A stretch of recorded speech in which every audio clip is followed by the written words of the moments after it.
তুমি দাড়ি রাখলে, তুমি বোরকা পরলে, তুমি নিকাব পরলে তুমি বাঙালি না।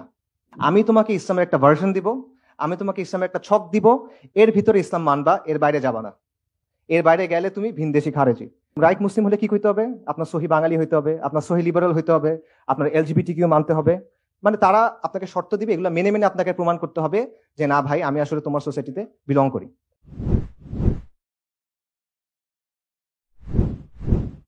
বাংলাদেশে একজন রবীন্দ্রসঙ্গীত শিল্পী ছিলেন, মারা গেছেন, মিতা হক। ওনার একটা বিখ্যাত বা কুখ্যাত বক্তব্য আছে, সেটা হলো যে তুমি মুসলিম ভালো কথা, কিন্তু তুমি বাঙালি না কেন?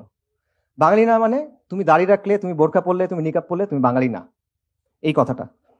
তার কথার অর্থটা কি? অর্থটা হলো যে ইসলাম মানো, কিন্তু আমি যেভাবে বলতেছি এভাবে মানো। আমি ঠিক করে দিব তুমি কতটুকু ইসলাম মানন করতে পারবা। আমি একটা ছক দিব, এই ছকটার মধ্যে তুমি ইসলাম মানো, এর বাইরে যাবা না। এর বাইরে যদি যাও তাহলে কি? তাহলে তুমি বাঙালি না। ঠিক আছে?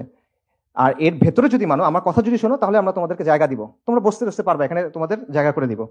আচ্ছা, আর যদি কোরআন সুন্নাহ মানো তাহলে তুমি বাঙালি হবে না। এবং এই যে বাঙালি না তুমি, এটা বলার অর্থটা কি? এটা বলার অর্থ মানে আপনি আমার অংশ না, আপনি সমাজের প্রতিনিধিত্ব করেন না, আপনি outsider, you don't belong here. আমরা এখানে খাইতে বসলে তোমরা জায়গা দিব না, তুমি আমাদের লোক না। ঠিক আছে? এইটা হলো যে আপনাকে আউটসাইডার বানায় রাখার একটা ব্যাপার।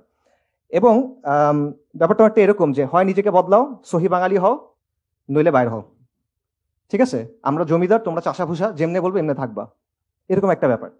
আচ্ছা, সো মিতা হক সেকুলারদের যে অংশের প্রতিনিধিত্ব করে সেটা এখন কিছুটা দুর্বল, আলহামদুলিল্লাহ। বাকি এই বয়ানটা আসলে যায় নাই এখনো, এই বয়ান এখনো বহাল তবিয়তে আছে। কিভাবে আছে? আপনারা এখন একটা কথা শুনছেন যে বাংলাদেশে আরবের ইসলাম চলবে না, বাংলার ইসলাম চলবে। এই কথার সাথে মিতা হকের কথার আসলে পার্থক্য কি? কোনো পার্থক্য নাই, লিটারেলি কোনো পার্থক্য নেই, এক্স্যাক্টলি সেম কথা। আমি তোমাকে ইসলামের একটা ভার্সন দিব, আমি তোমাকে ইসলামের একটা ছক দিব, এর ভিতরে ইসলাম মানবা, এর বাইরে যাবা না। এর বাইরে গেলে তুমি ভিনদেশি খারেজি। যদি তুমি মনে করো ইন্না দীনা ইনদাল্লাহিল ইসলাম, তাহলে তুমি নাজদের ইসলাম পালন করতেছো। ঠিক আছে? একদম সেম জিনিস। এবং দুই জায়গার মূল কথাটা কি? মূল কথাটা হলো there is a right way to be Muslim and there is a wrong way to be Muslim. There is a right Islam and there is a wrong Islam. আর এটা কে ঠিক করবে কোনটা সঠিক ইসলাম? ওরা ঠিক করবে, ওরা ঠিক করবে। আপনার ওটা মানতে হবে। এবং রাইট মানে রাইট মুসলিম হলে কি হইতে হবে? আপনার সহি বাঙালি হইতে হবে, আপনার সহি লিবারাল হইতে হবে, আপনার এলজিবিটি কিউ মানতে হবে। মানে তারা আপনাকে শর্ত দিবে, এগুলো মেনে মেনে আপনাকে প্রমাণ করতে হবে যে না ভাই, আমি আসলে তোমার সোসাইটিতে বিলং করি। মুসলিম হও, ইসলাম মানো, আমার কথা বলো মানো, এটা হলো তাদের কথা। সো এটা বেসিক্যালি ইসলামকে নিয়ন্ত্রণ করার একটা চেষ্টা।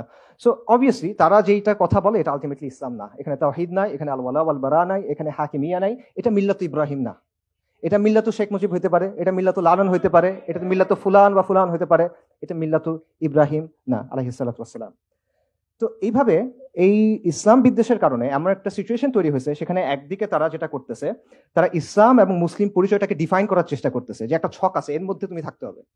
এক একজন ছকটা এক এক রকম করে। এটা মনে করেন শাহবাগীরা একটু ছোট রাখে, আরেকজন হয়তো একটু বড় রাখে, বাট আলটিমেটলি তারা এটা কন্ট্রোল করার চেষ্টা করতেছে। অন্যদিকে আপনি যদি তার কথা না মানেন, তখন সে আপনাকে বহিরাগত, ভিনদেশি, খারেজি, অমুক তমুক লেবেল দেওয়ার চেষ্টা করে।